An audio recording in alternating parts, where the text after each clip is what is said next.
Hey guys, welcome back to the channel. As you can see, we are in the third bay and the Corvette is right here. And what we'll be working on today is starting part 2 of our massive teardown. And if you guys can already see, we've already got a little bit ahead of us. And I've already started to remove the interior. So we got the center console out, we got the shifter out, the HVAC, the radio, the whole center console itself, including the lid back here. The gauge cluster surround, and that's pretty much been it so far. Today we're going to work on getting the glove box out and getting all that stuff out. So yeah, this hasn't been too difficult. I mean, I have taken the radio out, the center console, the lid. That all has come out. Those are all basically 7mm screws. There might be a couple other things, but basically just take a screw out. I have kept everything labeled and in the individual bags, so we are trying to be organized with this. And any spot that I wasn't really familiar with, I have taken pictures. So you guys will know that we have our switch over here for the line lock, the 2-step, and the fan controller. I took some pictures of that because I think we put that in the car like 5 or 6 years ago. And another thing you will notice is the car is back on the ground. It's not on the lift. We got all the wheels on, the front suspension, everything's been hooked back up. The subframe is installed, the steering rack. We kind of showed some of that stuff earlier, and the thing we didn't show was all of the ABS lines. Now in the previous video, I was not sure if those ABS lines were gonna work, and honestly guys, everything worked out and plugged right in and tightened down. The only thing we had to do was the line closest to, so the fourth one to the back. That line I did have to bend ever so slightly. I was able to do it by hand, and I just kind of went like that, and that's all we had to do to bend that so that it would fit better. So if you have a 2005 to 2008 car and you're swapping to the 09 Plus ABS setup, you really don't have to mess with the brake lines. The only thing you have to replace are the 2 lines going to the master cylinder. You guys can't see it. Actually, it's the line with the tag on it. It says LF right there. That's one of the 2. Those are the 2 lines that you have to replace. But other than that, not a bigger deal. So everything's done under here. As for the interior, you know, our next goal is to get the dashboard out. That's why we're taking everything apart. And I think we're going to have to remove most of the interior before we can fully pull this wire harness out. I was just thinking, oh, well, all we gotta do is pull the dash out, get the wire out, push this wire in. While that is true, that dash harness goes up the A-pillars. It goes to the seats. It goes to the back. So there's modules and wire harnesses and stuff that we haven't dug into. So unfortunately, I think that means the dash is gonna be out of the car for a while. I was hoping to just remove it, swap the harnesses, and put it back in and get that done within a day or 2, but unfortunately, now that I'm thinking more about it, and I know that those wires go, you know, under the seat, through the center console, go up here, up and over into the back. You know, there is a lot more wiring there than I was thinking, so.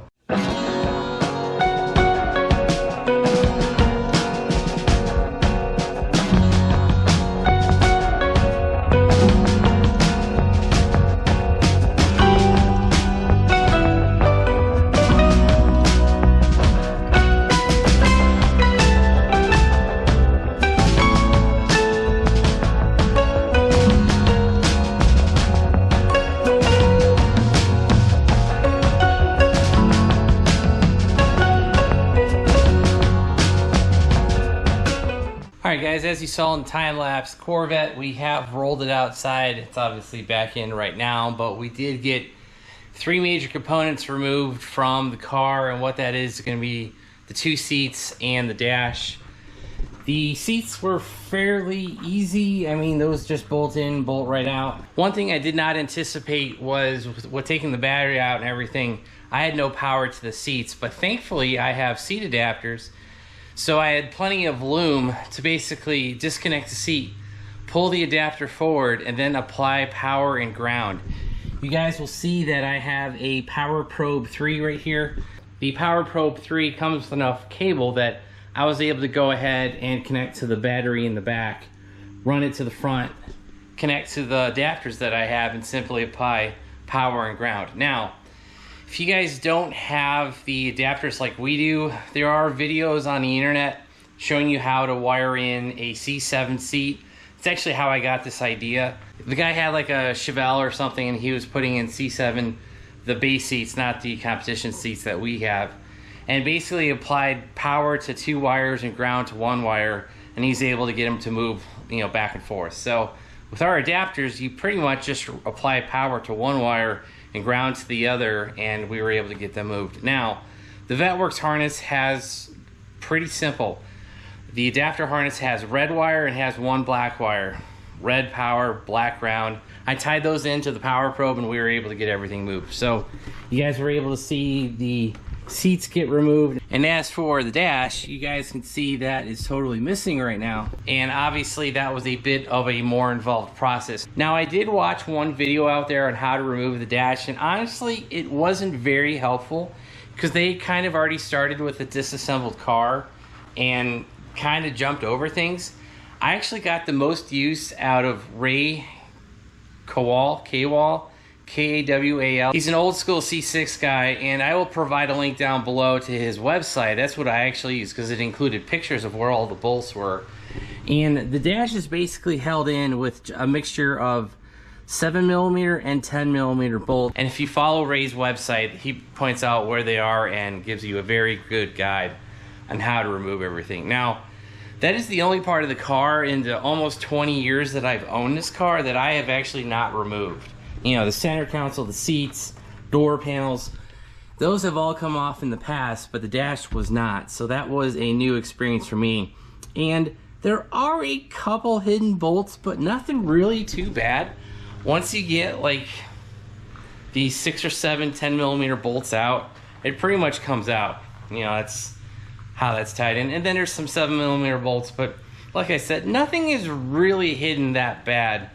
You just have to know where to look for it, and Ray's website, like I said, pointed out in very good detail where everything is. So, and I would say the last thing you guys did see me kind of struggle, but I did have the seats out, I did have the target top out, and I was able to get the dash out by myself. Now, if you've got a fixed roof car like a Z06 or a ZR1, you probably want to get a helper because you have to get the bottom of the dash over the shifter and in between the e-brake. So there's that, and then there's the steering column. You kind of have to get it around. Those are probably the 2 spots that's going to want to hang up, is on the bottom right in front of the shifter, because there's like literally a lip there. That spot, and like I said, kind of the e-brake. Those are probably the 2 spots you want to look out, and if you have a helper, it would be easier to pull it out. Now, with our project of us having to pull the dash harness, well, we're going to have to pull, I think, the ducting, the steering wheel, the steering column. That's all going to come out. As far as the HVAC, I am not 100% sure, because if you guys can see where I'm pointing, right in the middle of the HVAC, there are 2 wires going down and under. So that tells me that there is wiring either running up and over or something. So whatever that box is, that may have to, I'm not going to say it has to come all the way out, but I think there's going to be some further disassembly in here, removing the ducting. You guys can see the ducting above the airbag. Probably pull the airbag bracket, pull the airbag, the ducting, and that's kind of what I'm predicting will be next. As far as rolling the car back outside, I think we're good for now. We will eventually have to push the car back outside because you guys can see the plastic trim next to the carpet. Unfortunately, the wiring to the back basically runs underneath all of the carpet and that door sill. And I basically think we'll have to push the car outside because between these long doors and the lift being right here, I just don't think we'll have enough room to get to that. So, but that's for another day, and that's for later me to worry about. So, all right guys, our pile is growing bigger. You guys can see we have the seats, we've got a bunch of interior panels, we've got the dashboard as well as the wire harness, and some bits and pieces over there in that big box. So that means our pile here in the back has grown a little bit. We've also gotten all of the harnesses loose. You guys can see on both the passenger and the driver's side. So basically we're at that point where everything in the back of the cab and forward to the rear wall right here, that is pretty much loose and ready to come out. Now the passenger side is mostly torn apart. This driver's side I've largely not touched. The passenger side, really only 2 things we have left is one, the Bose amplifier. The second is going to be the BCM. Those both need to come out on the passenger. And the driver, like I said, we really haven't touched anything. So we've got steering column, steering wheel, a bunch of stuff to do. And I think that's where we're going to start today, is actually on this driver's side, because I've largely ignored it. So it's about time we actually get in there. All right, guys, we have finished up removing the driver's side harness pretty much. The only thing that was really kind of tricky on this one, there is a plug underneath the cowl. Thankfully, we had to take the motor out. So the cowl, there's a plug for the windshield wiper motor over here where I'm pointing to. So that actually goes through the firewall. That's the only thing that pokes through the firewall on the driver's side. Everything else is pretty much, you guys got to get under there, reach up, and start disconnecting anything. So throttle body, brake pedal, clutch pedal, all have sensors that you need to unplug. The door harness plugs in right back here. This square gasket right there, that square rubber plug. Pull that up. The two harnesses are back there. You can disconnect the door. And pretty much everything else was just getting everything, you know, disconnected. I had a couple zip ties because I've broke connectors and those pins, Christmas tree pins. We've broken those over the years of the life of the car. Now the factory obviously won't have that, but you know, if you've had your car for a long time, you do use zip ties. So pretty much, yeah, that's about it. And then you will also notice we got the steering column removed. That was actually fairly easy to pull out. There is a 15mm nut and bolt holding the steering column to the, so basically the interior column to the exterior column. 15mm nut and bolt. So you don't need to put a wrench on the end, just take the nut off. This is 15mm, like I said. So yeah, basically everything on this side was 7mm, 10mm, 13mm, and then that 15mm for the steering column, connecting the two, the inner and outer. Then what's actually connecting the steering column to the car is these holes right here. There are 4 13mm bolts holding that in.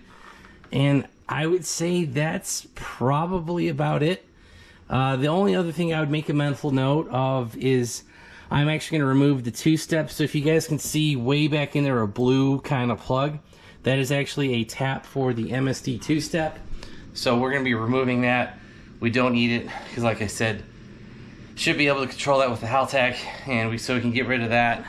Another auxiliary system we're eliminating, so that ain't a bad problem there. Alright guys, I think we are 3 days from the previous video update, and what we've done in that time is actually remove the entire wire harness from the car. I just have to pull it from the passenger side. The big thing that you guys will see is that the HVAC box is out of the way, and unfortunately there's no way to get the wire harness from out underneath that box. And actually I caused myself a big headache because when I did try to pull that wire harness out, it jammed itself between the bottom of the HVAC box and the metal bar right there. So when I was trying to pull the HVAC box out, you're basically fighting two forces against one, and the weakest link had to lose, and that was the box. And on a couple spots on that box, I straight up broke it. You know, it is 20-some-year-old plastic. I wasn't putting any more pressure on it than I had been previously, but literally I grabbed onto a section and it just snapped right off. So that does mean I do need to buy a new HVAC box, but the car's apart. Might as well go ahead and replace it now while we can. I have a line on one out of a 2013 Corvette.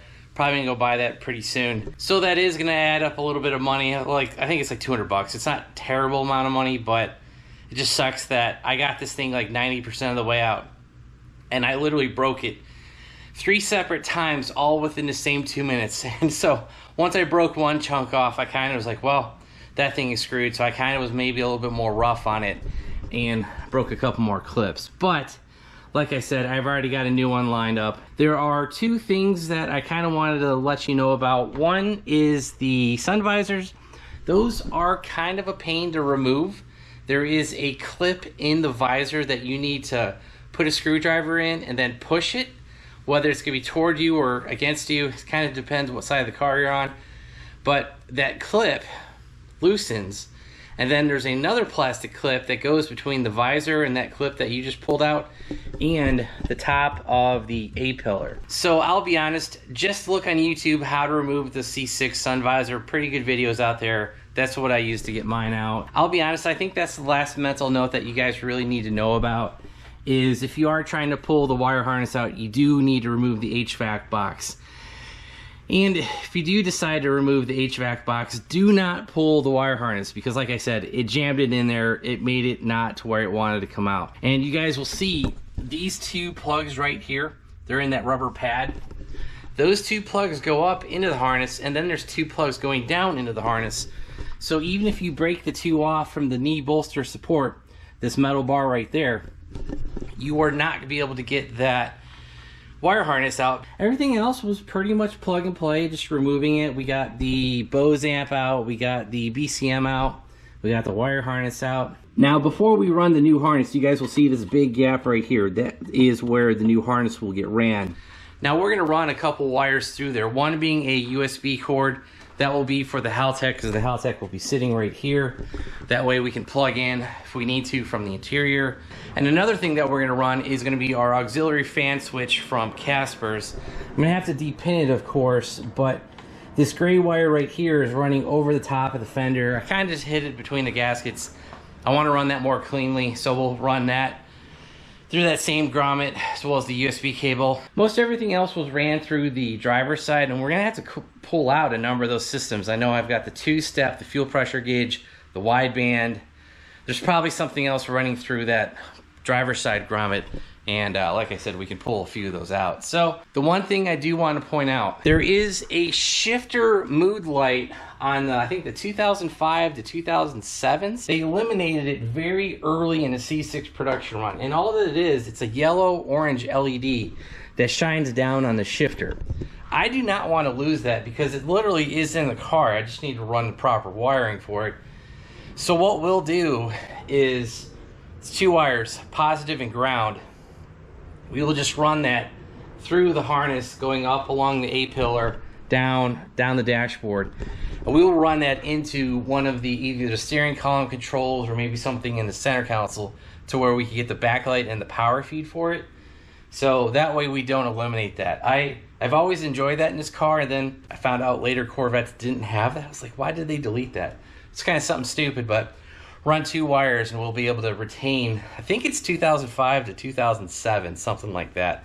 They may have gotten rid in 2009, because that's when they redid the chassis, the ECM and everything, but I do want to retain that functionality. So, all right guys, we have pretty much finished up the passenger side, and we will start in the back. You guys will see that we have our backup camera line ran through this rear grommet.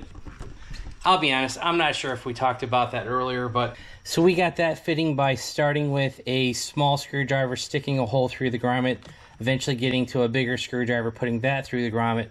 And then the way I have this fed is the backup camera signal basically is powered by the backup lights. That has to come to the interior, then that has to connect to an RCA, and I have ran that wire through here.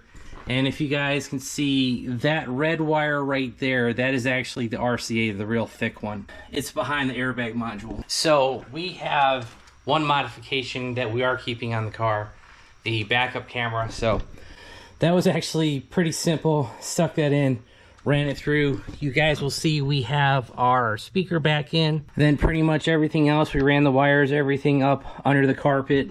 We got the door release mechanism put back in so we can open the door. We got the door latch, the electronic part, we got that back installed, and that is pretty much it as far as I can do on the passenger side. I actually just forgot one more update.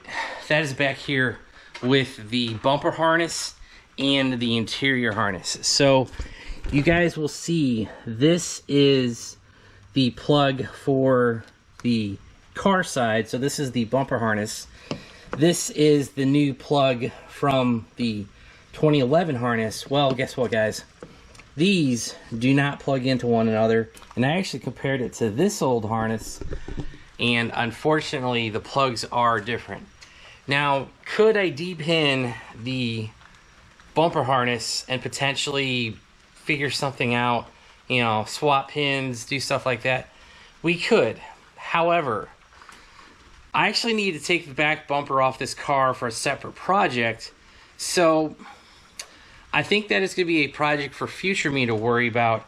I just need to write it down that, hey, order the harness and take the back bumper off. We're not going to do that today. So that's just another difference between 2005, let's call it 2005, 2008, and then 2009 and 2013 CS6s, is that the rear bumper harness isn't different. And now that I'm thinking about it, just kind of if the back's different, I would almost put money that the front's different as well. All right, guys, you can probably hear the nighttime bugs outside, and that is because there's been another long day, and we have finished up a ton of stuff in the Corvette. You guys will see the driver's side, we have a bunch of the wiring ran. Got a bunch of sensors plugged in, the brake sensor, the gas pedal, the clutch.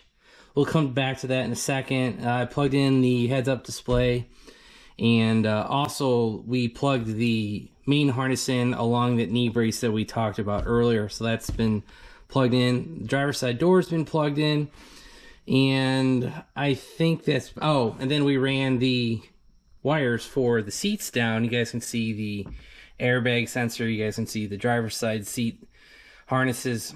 Those have been ran. And if you guys will see where I'm pointing to, that actually is the two harnesses right there. Those go to the seat and then to the back of the car. And basically, like I said, there's a pocket right here, so you're going to want to run the harness down behind that pocket, and you're going to want it to run it toward you, not away from you. We also got the door release cable in. Then you can see we got some of the trim on this side. That's good to go.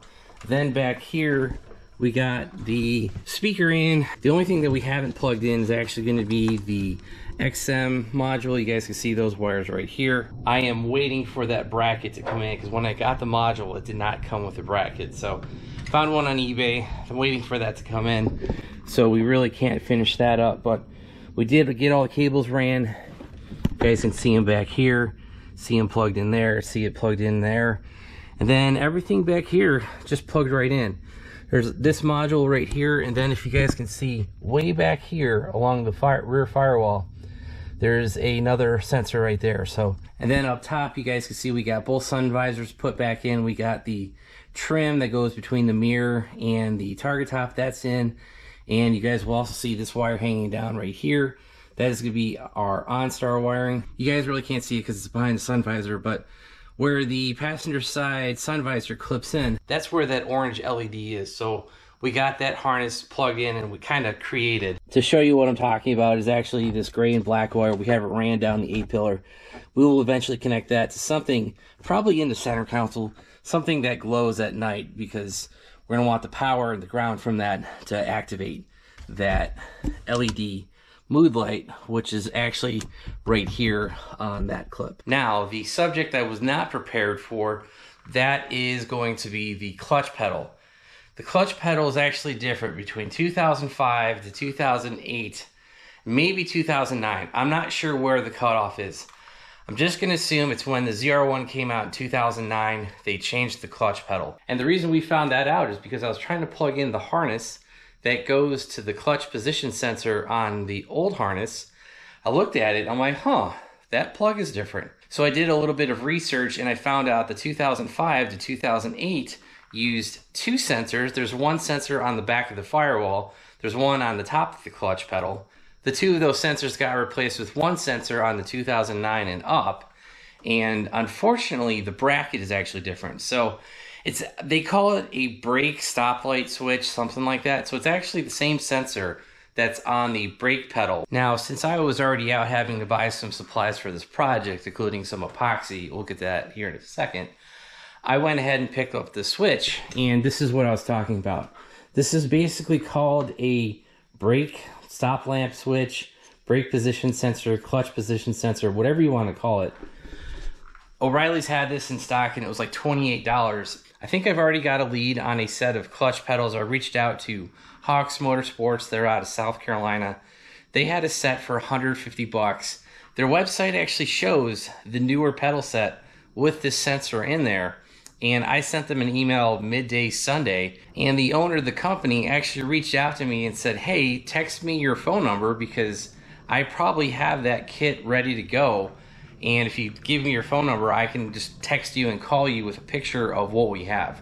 So hopefully we've got a line on that, because I looked through every auction on eBay for used clutch pedal set, even the clutch pedal itself, and all that I was finding was the older 2005 to the 2008 setup.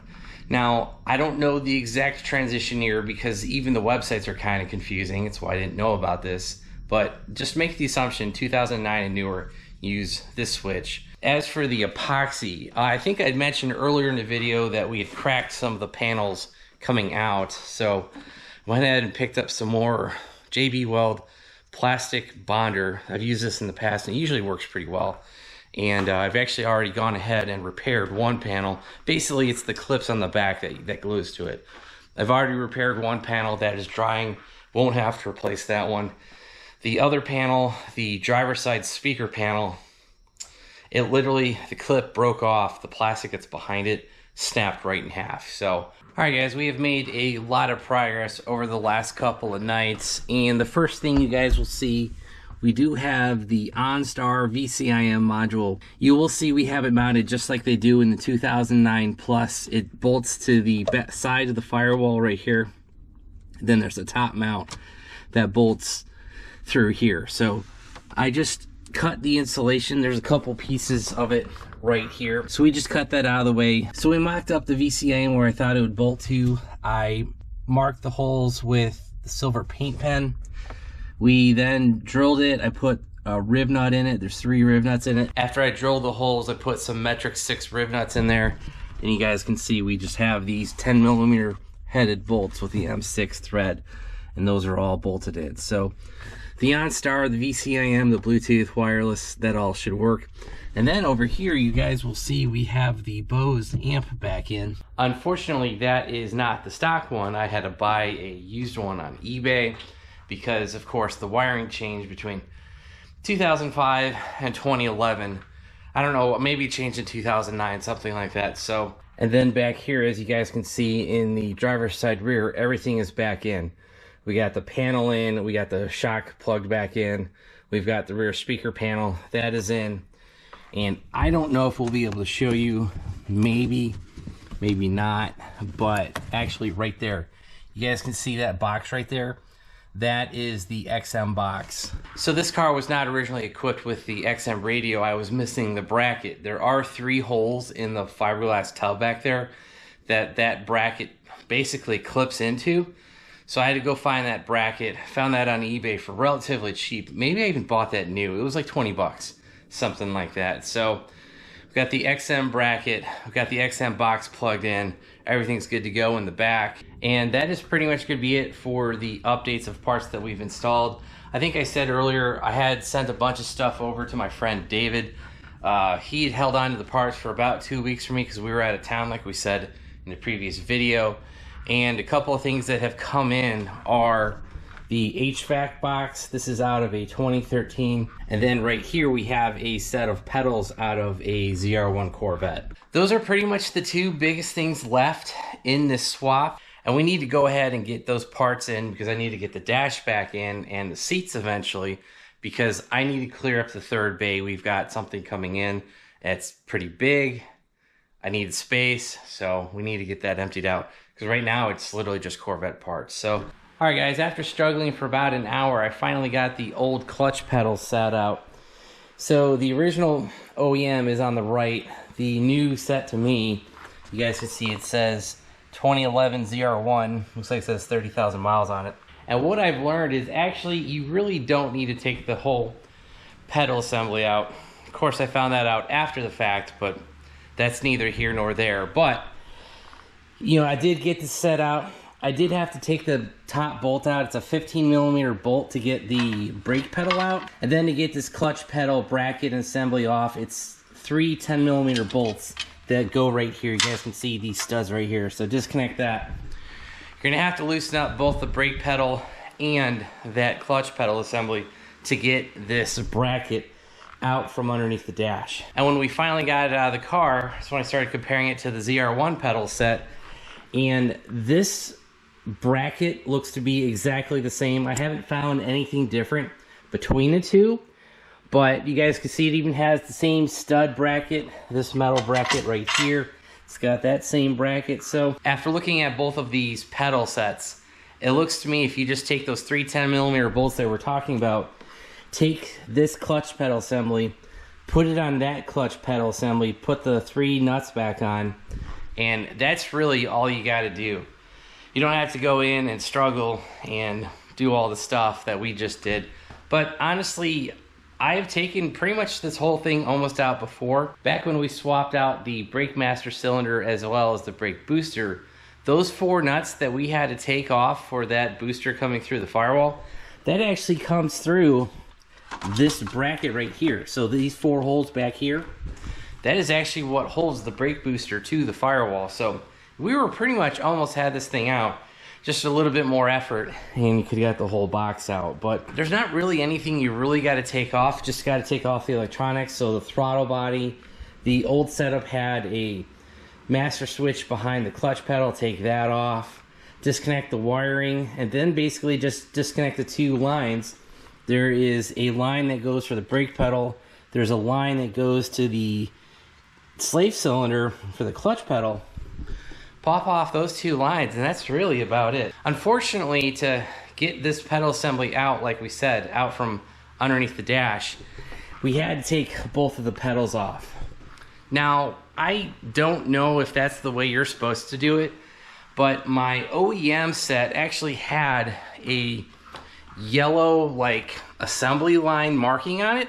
So when they were going through the car, putting it together, I assumed someone stuck the pedal in under the dash and connected it underneath here when the car was going down the assembly line.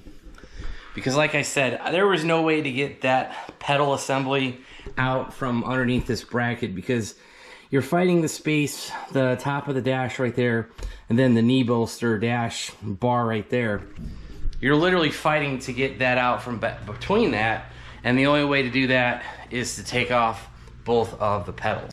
All right, guys, we did end up getting the new pedal set in. All the electronics have been plugged in, the sensors, everything is in. The brake pedal, the clutch pedal, those are the ZR1 units. The bracket you guys can see right here. Then the heads-up displays above that. And really the only thing you guys got to worry about on this install is going to be the slave cylinder. And the way that slave cylinder works is basically it has edges on it that are ridges and flat, if that makes sense. So it's basically keyed. You have to line up the slave cylinder just right so that it will slide through the bracket on the bottom of the clutch pedal set. So that bracket right there in the back that I'm pointing to, that is keyed and will only fit one way. So I actually had to climb into the engine bay, turn it until it started fitting, because I was under here for probably an hour on my back trying to get all this crap lined up. And guys, it simply would not line up. So finally, I said, screw it. I got into the engine bay, twisted it just a little bit, pushed it, and it went in with that keyed slot. We came back inside here. I got the rod coming from the slave cylinder. I got it connected to the clutch pedal, and we were able to get that fully connected. Once you have the slave cylinder through that metal bracket, you got the pedal and the rod connected. Now you have to go back outside and twist it probably 15 degrees a little bit, and that will offset the keys. You can't really see it, but it's way back up there. That will offset those keys, and when you twist it, that will allow you to press the pedal without that whole assembly getting pushed right back through the firewall. So that was a little bit of a pain in the rear, but that allowed us to get everything lined up, and it was really nice not having the engine in the car, because like I said, I was basically able to step in, twist it, line it up, get everything connected on the inside, then go back on the outside and twist it again. That way we locked it down, and that way your clutch pedal goes in without issue. So clutch pedal's hooked up, brake pedal's hooked up like we said, gas pedal's back installed, all the electronics are plugged back in, and you can see one of the sensors there, that is the brake position sensor. Then you should see the other sensor right here. This is the clutch position switch, and that is the whole reason it took us 2 days to do the swap, is because of that stupid update that they did on the clutch pedal and not the brake pedal. So it is what it is. That sensor that we showed you earlier in the video, that new one, I actually just installed that because all the ones that came on this pedal box were actually broken. And so yeah, that is basically a wrap on the clutch pedal set. We got to get the rest of the stuff down here, obviously the lower dash, the instrument panel, all that stuff, but that's all I got to wait for the dash. The next thing we got to worry about is the HVAC, and we should be able to hit that tomorrow. Oh, and one other thing, you guys should be able to see the Silverado behind me. That we should have already covered in a video, but we literally just got that back today. And yeah, so that went on a little vacation. So yeah, you guys should have already seen that video. I just kind of wanted to point out that we are filming multiple videos all at once, and everything kind of collides at points, and Silverado is one of those projects. All right, guys, we just finished a major update, and what that is we got the HVAC box back in the interior. You guys can see that right there. You see everything is pretty much put back. I have not put the upper bolts in, but everything is tight, everything is good. The one thing you will see is the harness for the airbag and the radio and the stereo. That's actually off to the left. And I actually did that because I think the way it's routed from the factory, I had it routed directly underneath the box, and it wasn't giving me enough room to slide the box over the wire harness and into the slots that's in the firewall. So to help you get this in a lot easier, I got actually 3 tips. The first one is I took the blower motor off, because what that is, that's over here on the right side of the box, and that actually sticks down another ½ inch or so. And by taking out the blower motor, like I said, it gives you another inch of clearance, and that allowed me to get it over the knee bolster without any major issue. The second tip I have, this is a broken door from my old unit, which is behind me, and what this is, this actually sits at the bottom, and this is where the wire harness we were just talking about, this actually folds out. I didn't know that until I just disassembled it, and then I was looking at the plastic, and you guys can see here, this plastic is flapping upward. So if you guys have the box in the car, you can actually feel all 3 of these bolt holes. Take the, I think it's a 5.5mm screw. Take those 3 screws out, and then it faces the car like this. I think you can use this little flap, and the whole thing should fold down. And I think that should give you enough room to pull the wire harness through. If not, you can just remove it like we did. So with that door kind of flipped open like that, that should give you plenty of room for the airbag module as well as the radio harness and basically everything in the center stack. So those are the 2 main tips I'm going to give you. The third one is going to be, if you messed up your firewall a little bit, it might happen. I did even on mine. Some of the fiberglass and plastic broke apart. Go ahead and get yourself some, basically some silicone. You know, this is Permatex Ultra Black, and you're going to want to go ahead and put that around the stud that's sticking through the firewall, as well as the back of the washer. I don't think we'll be able to see it. Actually, it's this washer right here that I'm pointing at. And you want to put a bunch of silicone on there, that way your firewall is sealed from the elements. And I did that on both of the mounting nuts. So there's the one that's right here, you guys can see that. And there's one actually back there behind the stud that hold the 2 sets of AC lines.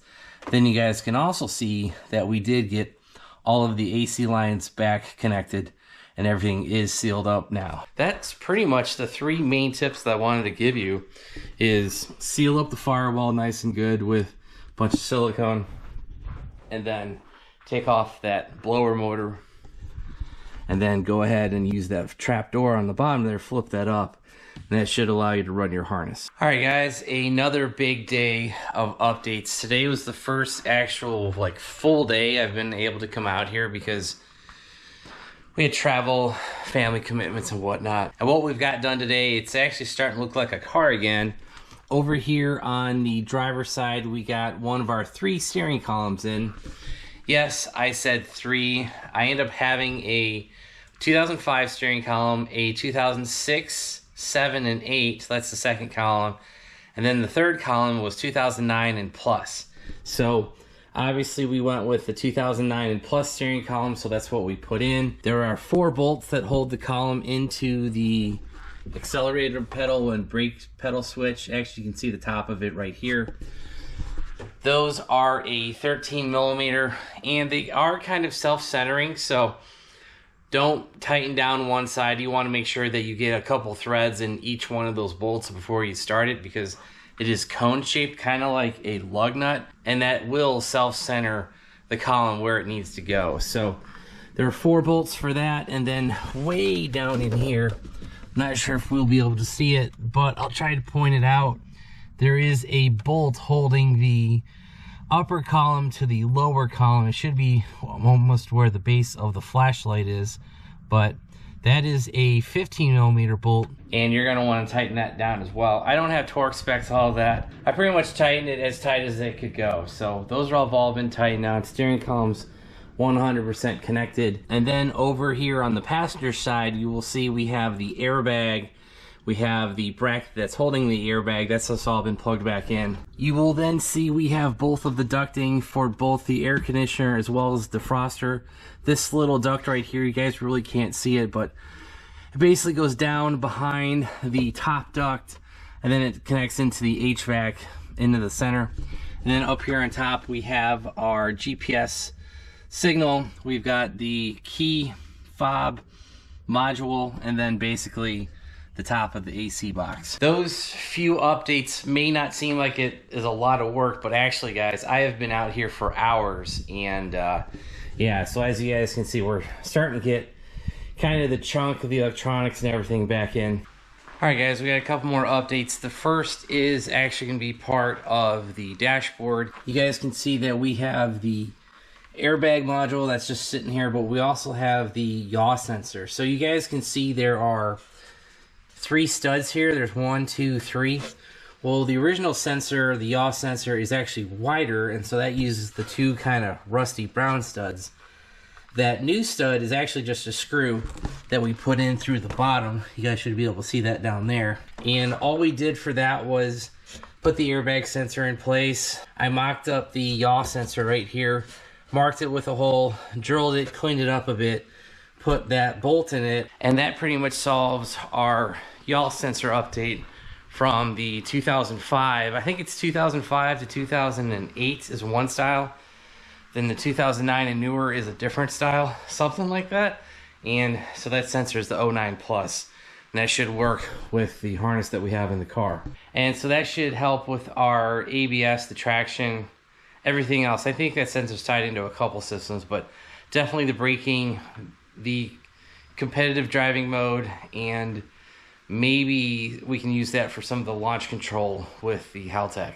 So we want that sensor in there, so that's been mounted. And then the next update is actually going to be the steering wheel. You guys will remember we put this in several months ago, way before we ever went to the Indy Half Mile.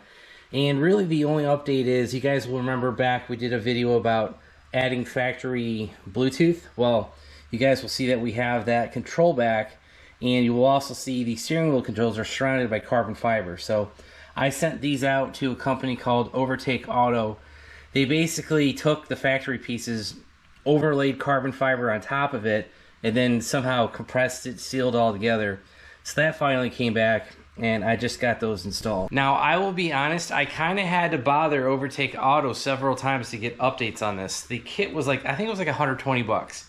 But it was $120. You had to take your steering wheel controls, put them in a box, ship them to Michigan, I believe, something like that. And then they were going to go ahead, do this overlay, and ship it back to you. With the amount of time that it took for these to come back, I almost think that he took my steering wheel controls, shipped them overseas, had them laminated, they came back, and then that's finally how this worked. I could be totally wrong about that. I don't know, but you know, that Overtake Auto, their website kind of specializes in what looks to be Chinese-made steering wheels, you know, because they sell this whole steering wheel in carbon fiber, you know, the D-shaped and all that. And honestly, that's almost what I feel happened. I can't prove it because I have no tracking or anything like that, but you know, he did say it was going to take, I think, 6 to 8 weeks, but that's 2 months. This took almost 4 months. So, I mean, which is perfect for me because the car is still all torn to crap with, you know, with the no motor, the engine harness, the dry sump, as well as the interior work. So, I mean, I don't mind, but if you're trying to drive your car and not have any steering wheel controls for 4+ months, you know, that could be a problem to someone else. So just an FYI, if you do send those out, they could take a while. But yeah, so we got those from Overtake Auto. I think in the Bluetooth video, I had mentioned there was another company. I think it was like Carbon Cartel or something like that. Literally never heard back from them, so I'm glad I didn't go with them. So good news, you know, we did get our parts back from Overtake Auto. Did have to bother them a bit, but yeah, I mean, they did end up giving me a little bit of money back. I think they took 20 bucks off and refunded it back to me.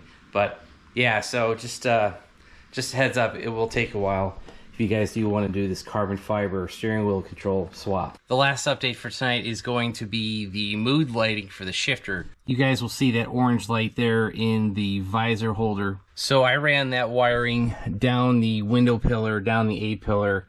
I wrapped it into this wiring here. And then you guys will see this kind of breakout harness right here. You'll see we use a weather pack connector. You really don't need to use a weather pack connector for inside, but it's what I have. It's a 2-pin connector.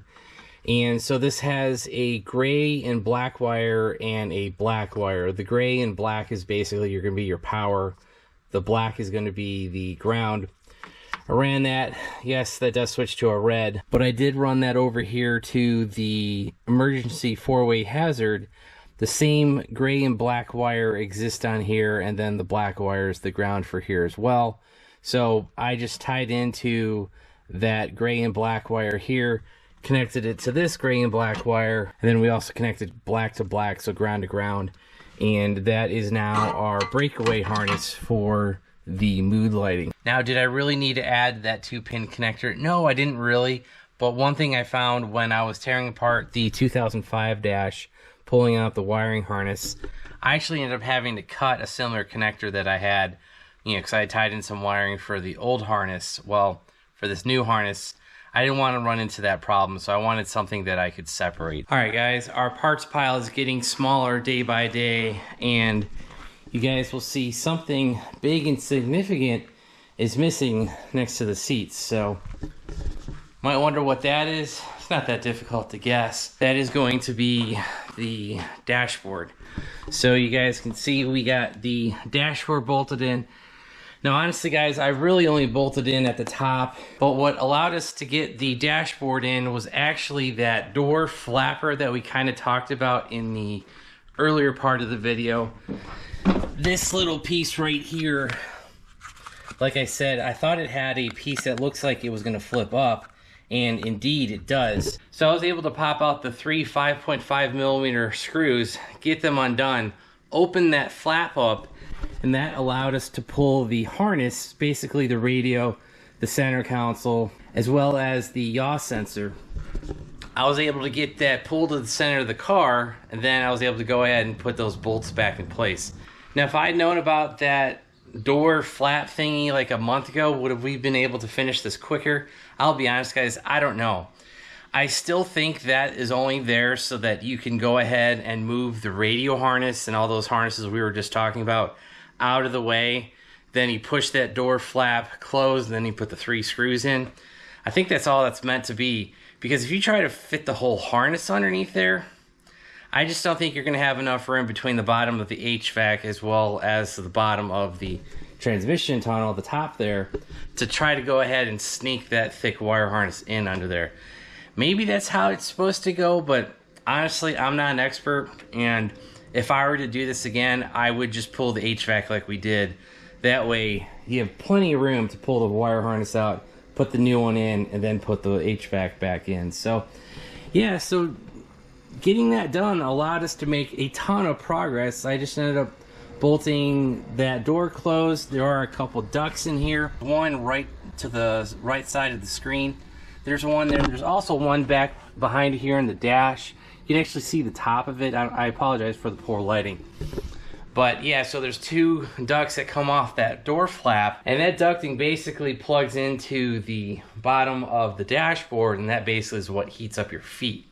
So that's what that ducting is for. And so yeah, we're slowly getting more parts of the interior in the car. We're getting more parts out of the back of the car into the front of the car. So we basically just have a big game of Legos to get the rest of this interior back together. Now, earlier in the video, I think I had mentioned the C7 competition seats, and we had some wiring and stuff to do on those. I'm actually almost done with that video. As a matter of fact, to give you a little bit of a preview, but yeah, both of the seats are pretty much good to go. Something has changed on here. We're not going to tell you what it is, but yeah, so the seats, I'm going to do a whole separate video. Like I said, I'm almost done filming that, and that will probably be the next video. So that pretty much leaves us just to finish up the rest of the assembling the interior, putting all the parts in, and pretty much wrapping up this project. Now, really, there's only two more things I kind of need to make a decision on. One of those decisions is going to be the gauge cluster cover. I may take one off the factory one, my 2005, and swap it on to the 2009 and newer. I think mine is just in a little bit better condition. And the last thing I need to make a decision on is actually the turn signal as well as the windshield washer control stocks for the steering column. As I mentioned earlier, I have 3 sets of steering columns. There's one, the second one is over under the seat, and the third one is actually in the car. And so we're basically going to choose the 2 that are the best out of all 3 of those steering columns, put them in the car, and then put the other 2 on the other 2 steering columns, and we're just going to sell those. So yeah, my used parts business is going to pick up because I got a lot of stuff to list. But, you know, we kind of had to buy a bunch of different parts to get this project done. And so yeah, we've got a bunch of other stuff to do on the car. The ECU, we need to decide if we're going to go with the Rebel LS or the Nexus S6 or R6, whatever one the name of that is. Get the kit from Tuned by Sean. And it might look like we have a bunch more stuff to do, but honestly guys, I think getting all the parts in the back, getting them installed in the car, that might be 1 or 2 nights after work. I think we should be able to get this thing done. So yeah, I'm going to call the video here. I'm going to get the rest of this interior wrapped up. Like I said, we're almost done with that C7 competition seat video. We'll get that finished up, and we should be able to wrap up everything on the interior. And like I said, I think this video is at least 50 minutes. It might even be an hour. I'm just not sure. I haven't done the final edit yet. So yeah, you guys got plenty of content to watch. We'll have the seat video next. We've got a truck video we need to do. I just don't know if we'll do that before these 2 videos or after. I'm kind of thinking after. So yeah, that's gonna be it for today's video. If you guys enjoyed it, hit that like button. If you guys want to follow along with the truck updates, the C7 seat video, hit that subscribe button, turn on your bell notifications. If you guys want to help support the channel, check out all the links down below. I'm sure we used some new stuff. Yeah, I know we did. We had to buy some foam and stuff, so we'll include links for all that. Also, make sure you check out our website, BonecrrusherSS.com. Any support you give there goes right back into the channel, the projects, the Corvette, the truck, everything. Like I said, we're going to have a bunch of new parts on there for the used parts side that eventually just gets linked to my eBay site. Also, check out the merch, check out stickers, all that stuff. That's going to be it. Thanks, guys. Have a great one.